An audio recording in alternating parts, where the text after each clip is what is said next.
பெரும்பாலும் இந்த தென்மேற்குல பூஜை அறை உள்ளவர்களுடைய வீட்டில் ஆண்களுடைய ஆரோக்கியம் குறைவது மட்டுமல்லாமல், ஆயுள் குறைவது மட்டுமல்லாமல், பில்லி, சூனியம், ஏவல் போன்ற தீய சக்திகளுடைய தாக்கத்தை அதிகம் அனுபவித்து அதே சமயத்துல அது சார்ந்த அறிகுறிகளுடைய பயத்தையும் அவ்வீட்டில் அதிகப்படுத்துவதற்கான வாய்ப்பை இந்த தென்மேற்கு பூஜை அறை கொடுக்கிறது.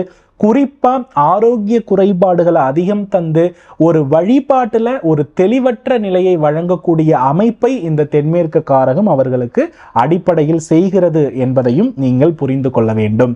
ஆக ஒரு மனிதனுடைய வாழ்க்கையில் குரு பகவான் எப்படி கோடி நன்மை செய்கிறாரோ அதே போல வீட்டில் அவர் அமர்ந்திருக்கக்கூடிய இடத்தை பொறுத்து அவ்வீட்டின் நன்மையான தீமையான பலனை நாம் முடிவு செய்ய வேண்டும். இந்த 3 கிரகமும் இந்த 3 காரகம் உள்ள இடத்திலும் நாம் பூஜை அறையை சரியாக நிறுவினேமோ ஆனால் கட்டாயமாக நம்மளுடைய வாழ்க்கையில மாற்றங்கள் இருக்கும், உறுதியான வளர்ச்சி இருக்கும். அவ்வீட்டிற்கு சென்றதற்கு பிறகு நாம் நல்ல மாற்றத்தை அனுபவிப்போம் என்பது அடிப்படையான உண்மையாகிறது. பொதுவாக பார்த்தீங்கன்னா இந்த பூஜை அறையில முக்கியமா 3 பொருளை கரெக்டா ஃபாலோ பண்ணிக்கோங்க.